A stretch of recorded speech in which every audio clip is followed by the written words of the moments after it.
We will hear from Vanessa Spurlock, who is joining us from Richmond, Virginia. Good afternoon, everybody. Yes, I am Vanessa Spurlock, and I'm part of the Richmond chapter that the NPAF has visited here.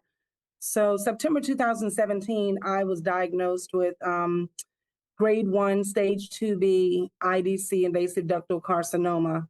And I actually didn't share my story with a lot of people. I think I felt overwhelmed and I felt like I was transparent, but it was just so much to take in at one time. I didn't know what to say, didn't know what to ask. So of course, I Googled, and I was either going to live a long life or I was going to die the next day.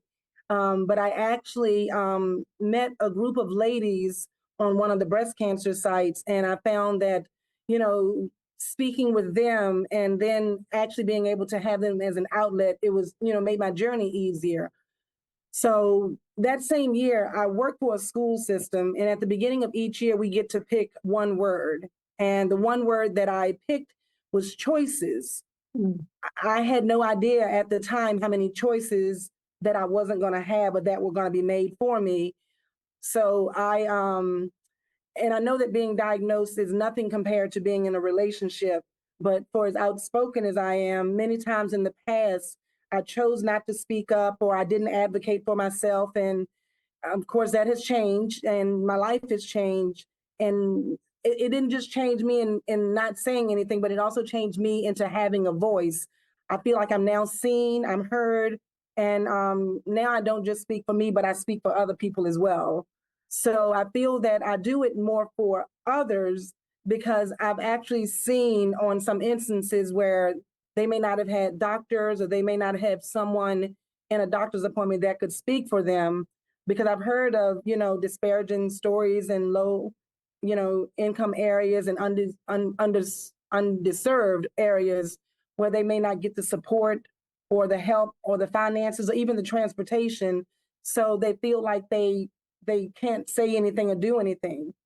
My parents, my mom is 79 and my dad is 86. And I went with my dad to one of his VA appointments a few months back. And while I was waiting for him, it was a senior gentleman that was just wandering the lobby. And I asked him, I was like, who are you looking for? And he said my wife was having a test done. And he had a piece of paper in his hand. And I said, well, where is she? And he just shrugged his shoulders and said, I don't know. So as my dad was in his appointment, I actually went, with him to the elevator and, helped him down and showed him where to go. And when my dad came back, he was like, who was that? And I told him the story, and he was like, well, thank you for helping him. And I told my dad, I said, but the bad part about it is he can't get to her. She can't ask questions. So who's going to be there to help them? And, he was like, well, I'm thankful that you're here with me. I said, yeah, but the thing about it is now they don't have anybody because he needed me. And actually, one of my survivor sisters who has now recently passed, last year she had passed. I don't know whether it was because delay of treatment, delay of appointments, or just time.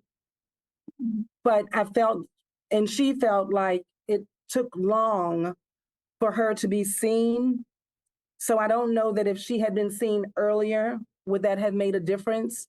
But I think that had the wheel turned a little quicker, that she might have had more time.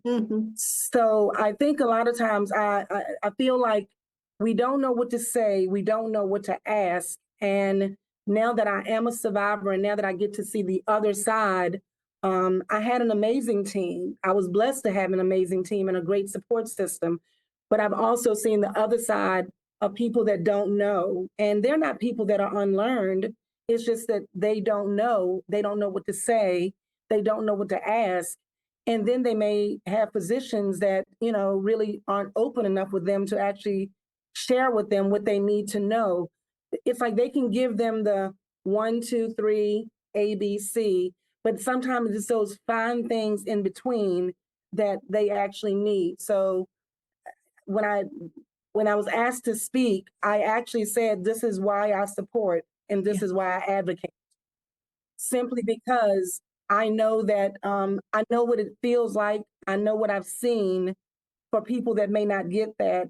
So, and oddly enough, I mean, seeing what I do now, I said supporting and advocating and being a voice, it actually comes natural for me. I feel like, it's not even work. I feel that it's just an extension of who I'm actually meant to be. Mm. Thank you, Vanessa. Thank you. Thank you. I hope all of you can hear what we just experienced together. That at the beginning, Vanessa was shocked. She got this diagnosis and didn't even want to share it with people close to her. And then she discovered that her own capacity to help others was bigger and more important than even protecting her own self and experience. And this is just a parable.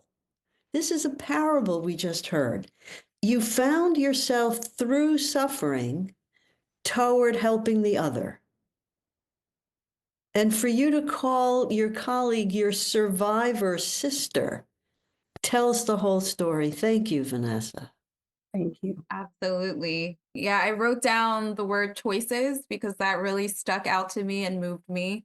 So much of the work of advocacy is to promote choices and to encourage people to seek out choices. But we know there are so many barriers within our healthcare system that eliminate choices often for people.